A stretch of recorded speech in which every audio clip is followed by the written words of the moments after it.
Before I get into my 53-man roster projection here on the Raiders Report, for those that do not know, Jeremy Chuggs and I are going to be live for the NFL Hall of Fame game. The game begins at 8 p.m. Eastern Time. We're going to be live 1 hour before. Now, I know Raider Nation's probably going to be going up against the Chargers, and you know what? Give me some FLACs down below. But this is going to be a really cool opportunity for Jeremy and for myself to go live on our main YouTube channel here at Chat Sports. The link is down there below. It's also going to be in the comments and the description. If you plan on watching the NFL Hall of Fame game, Trey Lance is going to be starting. You might as well watch it with Jeremy Chuggs and I on our YouTube channel that has over 413,000 subs. If you're a real Raider fan and you're a real one, I'm going to have some awesome deals over there for you. So I hope to see you there with Jeremy and I for the Hall of Fame game.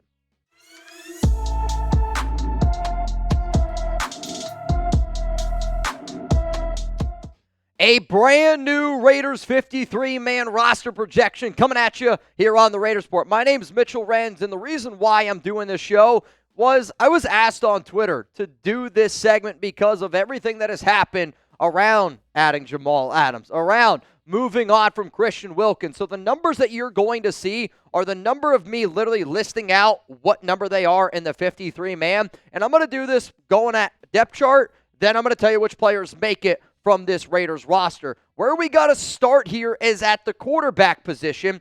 And Geno Smith, Aidan O'Connell, and Cam Miller are the only quarterbacks that are on the Las Vegas Raiders roster. So because of that, you already know that the Raiders are going to end up keeping 3 quarterbacks. So I know there's been a discussion about Geno and about Aidan competing for the number 1 spot. This is still Geno's team. It's only going to be Geno's team. Anybody that thinks that Aidan's going to steal this team, I'm sorry, I just don't think that you're going to be very happy about it. So, for that reason, count it out with me. 1, 2, and 3 are all a part of this Raiders quarterback room, and they're all going to end up making this 53-man. Cam Miller was drafted in the 6th. Aidan's one of the best backups in the league. Geno Smith is a legit quarterback. Let's now go to the next group here, and it's the running back room. You got Ashton Jeanty, Raheem Mostert, Zamir McCormick, and I don't know how many running backs this team is going to ultimately keep. I believe that 4 end up making this squad, and I think that that final running back roster spot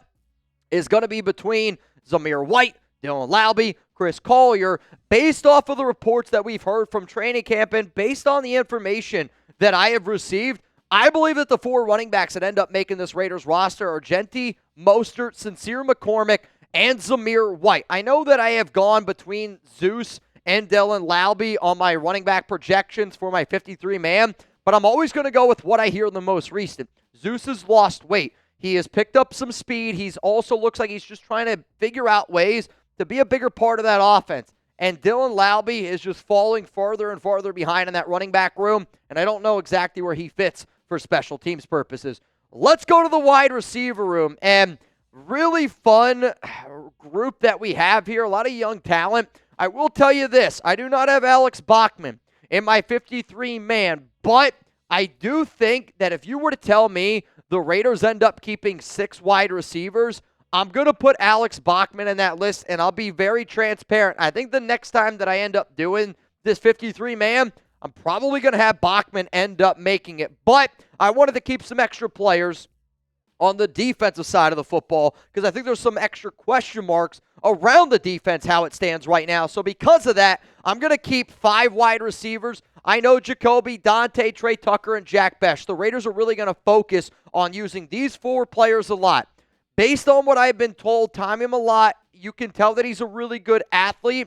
He's just having some issues right now, I think, picking up the NFL speed at wide receiver, where I actually think if the Raiders had to make a decision right now to put Tommy Mellott or Alex Bachman out on the field, I think Bachman would get the nod over Mellott just as a slot receiver, but I had to keep 5 because I wanted to keep some other players on this position. So for that reason, Bachman ended up not making this squad. But you know what? I always love seeing how far and wide Raider Nation spreads, and I did this show, I swear to y'all, because I saw somebody tweet at me, at Mitchell Renz 365, hey man, why can't you do this show? I want you to do a new 53. I also know we have a lot of awesome Raiders fans that I've been able to meet in so many different parts of this world, and I bring this up because you guys have so much to say of what I do on this show. This show is built on the backs of Raider Nation. So I got a roll call here for you. Shout out your area code. For those that don't know, I'm from the 570. Let's go to the tight end room now here on the Raiders Report. And in the past videos that I have done, I have kept 4 tight ends on my 53. Here's the thing.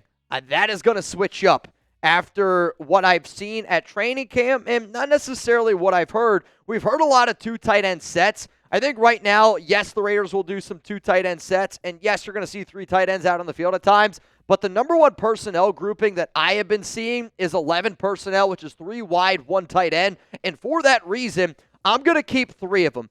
Because Ian Thomas has done such a solid job at training camp, being a reliable option in the passing game and in the blocking game, I think that the Raiders are going to end up keeping only 3 tight ends because you can make an argument that the best tight end room in the National Football League, Brock Bowers, Michael Mayer, Ian Thomas. Quite frankly, I challenge you to find a better tight end room than that group that I just put together right there. Let's go to the offensive line. And there's been a lot of competition on the O-line with JPJ, Jordan Meredith, but also a lot of, positional battles with Dylan Parham, Alex Cappa, Caleb Rogers, Thayer Munford. I believe that this is a team that does truly value the trenches, and I know that the Raiders recently just added Antonio Mafi on the interior, but I just don't think that he's going to be somebody that ends up making this squad. So this is something that has stayed very similar on all the shows that I've done, and I'm going to keep it the same here. I'm going to keep 9 offensive linemen, which takes me to 24 players in total on the offensive side of the football. If you're counting at home with me, that means I'm keeping some extra players on defense. Not because I'm not concerned about the offense. I do have some of my concerns on offense, but just because the loss of Christian Wilkins tells me, I think the Raiders just want to experiment a little bit more at the linebacker position, cornerback, safety, defensive end, and general defensive tackle as well. And because of that, I'm going to end up keeping extra players on the defensive side of the football. Before we get in to the defensive side of who's making this 53-man, today's Raiders Report is made possible thanks to our sponsor, Ethos. And you probably have heard me talk about them before, but here's the thing. As a husband, I know how important having life insurance is. It truly does matter. It's not fun to think about what would happen if something happened to you, but you need to be prepared. Protect your family with life insurance from Ethos. Get your free quote at ethos.com/NFL Daily. That's ethos.com/NFL Daily. Ethos is a trustworthy company that disrupts the traditional life insurance industry and is more affordable than you might think. Ethos is an online platform that makes getting life insurance fast and easy to protect your family's future in minutes, not months. There is no complicated process, and it's 100% online. No medical exam is required. You just answer a few health questions and get a quote in as little as 10 minutes. 3 million families have completed their applications and trusted Ethos to help find the right coverage. Protect your family with life insurance from Ethos. Get your free quote at ethos.com/NFL Daily. That's ethos.com/NFL Daily. If you don't know how to spell NFL Daily, it's NFL Daily. The link is going to be down in the comments section. It's also going to be in the description of today's show. I really appreciate Ethos for sponsoring the Raiders Report, and I want you all to always be prepared. Protect your family. I'm a new husband. I'm a proud dog dad, and I want them to know that I got their back, even if I'm not around. Let's go to the defensive side of the football now here for the Las Vegas Raiders, and I think a lot of people are going to be looking of what I decide to do at the defensive tackle and at the defensive end positions because there is no longer a Christian Wilkins here, and that's been a player that I have featured in every single one of my Raiders defensive lines that have ended up making it. I want to start here, though, at edge. And at edge, I'm going to keep Maxx Crosby, Malcolm Koonce, Tyree Wilson, and Charles Snowden. You might be able to say Tyree's the defensive tackle. I'm just going to keep him here at edge, defensive end, because that's where the Raiders have him listed. But this is a solid forward group. I really fought over, do I want to keep a Jaw Joyner? I wanted to keep Jaw, but there were other players that I thought about keeping that were more important, and one of those being Zach Carter. So at the defensive tackle spot, I'm keeping Adam Butler, Jonnu Lalu, and Leki Fotu. Let me be very clear. Butler, Lalu, and Fotu have been the Raiders' top 3 defensive tackles at training camp thus far. You drafted Tonka Hemingway. You drafted J.J. Pegues. So I think for that reason, Zach Carter comes in here as the 6th defensive lineman. Another very interesting player, though, to keep an eye on, Keandre Coburn, who is a monster human being, and he is the replacement for Christian Wilkins, who was released by the Las Vegas Raiders last Thursday, July 24th, I believe was the exact date. Wilkins was moved on from. He's been dealing with some off-the-field stuff, the injury, the incident. I don't want to get into it too much. We got to be able to replace him, though. And I hope that the Raiders, with those 10 defensive linemen that I have listed, do help replace Christian Wilkins. Let's go to the linebacker room, and this is where I think it's going to get interesting. And this is the part where earlier in the show I stated I kept only 24 guys on offense. It's because of what this team could potentially do at the linebacker position. And I had to make a really tough decision. So I want to know if you guys are doing exactly what I decided to do here on the Raiders Report. Because essentially, Jermaine Pratt, Landon Roberts, Devin White, these are your top 3 linebackers, and it's been the top 3 at Raiders training camp. But I had to make a tough decision. I know the Raiders are going to keep Cody Lindenberg's their 7th rounder that they took out of Minnesota. Now, I'd be shocked if they decided not to keep him. Again, that's somebody that this regime drafted, which tells me I don't think the Raiders keep 7 linebackers again. They did keep 7 linebackers last season. I have 6 linebackers that made this squad, which means I had to cut one of these guys. So if you had to cut either Tommy Eichenberg, Jamal Adams, or Amari Gaynor, which one would you cut? Type TE for Eichenberg, type JA for Jamal Adams, type AG for Amari Gaynor. My answer is going to be coming up right here after this YouTube ad break. The player that I ended up cutting, and it breaks my heart into a million pieces. I had to cut Amari Gaynor, and I'm cutting Amari Gaynor not because I don't like him, not because I don't believe in him. If anybody watches the show knows that I believe in Amari Gaynor, but I'm going based off of what I've been told, and I'm going based off of what we've been hearing from Raiders training camp. And what we've been hearing from training camp is Eichenberg's been working with the ones. Maybe the Raiders want to cut a guy that's been working with the ones, but he's been working with the ones multiple practices. Also, Jamal Adams. I've been hearing he looks really good. And I know that I was somebody that wasn't happy when the Raiders went out and got Adams. I still don't know if I'm going to be happy if the Raiders kept Adams or not.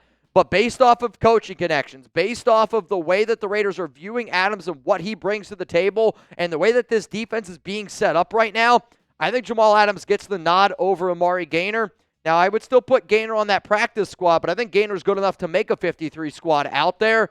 But I think this regime would pick Jamal Adams because of their connection with him over somebody like Amari Gaynor. Let's go to the cornerback room here, and it kind of looks like I might have to switch up what this depth chart looks like because the Raiders, not that they haven't been using a nickel, they've been using their safety as a nickel a little bit more often, and Darian Porter, Eric Stokes, I think are the easy names to be able to throw in here.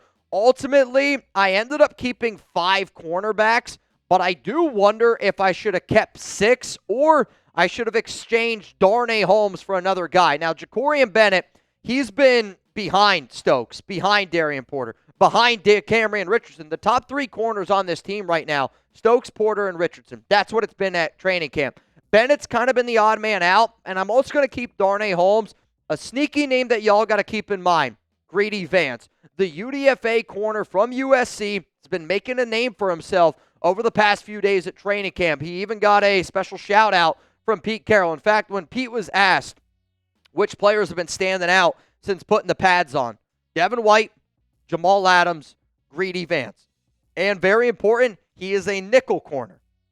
That's where the Raiders also need some help, at the nickel. Let's go to safety next up here. Jeremy Chin, Isaiah Paul-Lamal. These are going to be the players that make it. I also have Jamal Adams still listed as a strong safety, just like I also have him listed as a linebacker. I think that you could potentially see him play both of these roles here. But they went out, they signed Lonnie Johnson Jr. I have also been hearing a lot of good stuff about Thomas Harper playing in the nickel. And because I decided to keep an extra defensive player, I'm going to go with Tre Taylor. I've been hearing a lot of solid stuff about Tre. And the reason why I kept Tre Taylor over a guy like Amari Gaynor is because if they're going to move Jamal Adams to linebacker, that tells me in my mind that that's an organization that views, one, they need more help at linebacker, and a lot of the moves that they've already made this offseason have been in regards to that linebacker position. I also think it just shows me that they believe in some of these players on the back end. I've heard a lot of good stuff about Tre Taylor over the past few days of practice, and they also love what he provides from a special team standpoint more as a gunner, and I think Tre Taylor has a little bit more of that ability as a gunner than somebody along the lines of Amari Gainer. But if I could get 54, probably would have kept Gainer on that list. And then to round it out, Daniel Carlson, A.J. Cole, and long snapper Jacob Bobenmoyer. I've done this show so many times. This might have been the Raiders 53-man roster projection might be the video that I've done more than any video that I've ever done here at the Raiders Report. I bet I've done this thing 40, 50 times at this point. And I always know that somebody's going to get mad at me for leaving somebody off the list. So, who the hell did I leave off my list? I want to know what y'all are saying down below. For me personally, Amari Gainer is going to be one that I instantly throw out there. Alex Bachman is going to be a player that I instantly throw out there as somebody that I left off this list. Those are probably the top two names, though, that are coming to my mind. Also, again, Keandre Coburn. Watch out for him. Ja Joyner, Grady Vance, some of the other names I'll throw out there. Also, I want y'all, if you haven't already, make sure you give Jeremy Chuggs and I a follow on social media. You can follow me on Twitter at Mitchell Renz 365. You can also give Chuggs a follow on X at 3. He's got 3.8 thousand followers, though. We gotta get him up to 4K. We got to get him up to 4K. Instagram, Mitchell Renz 365. And if you want to follow Jeremy on TikTok, something that I do not have, he is at Jeremy Chuggs. But the reason why that I bring this up and the reason why I did today's show is because I saw this tweet from Mez, at RaiderMez642. Mitchell Renz, can you do another 53-man roster projection? And who might make the practice squad? Mez, I'm sorry that I didn't do the practice squad. I'll do that one. I typically save that the closer and closer we get to the cut-down date, which is August 26th at 4 p.m. Eastern Time. It's a Tuesday. I'll be live. But the closer and closer we get, I'll start doing some more practice squad videos. But if y'all don't think that I see the DMs, if y'all don't think I see what you're tweeting at me, you're very, very wrong. So, Mez, I'll be very transparent. I did today's show because I saw your tweet, and I appreciated that you gave me a follow on Twitter.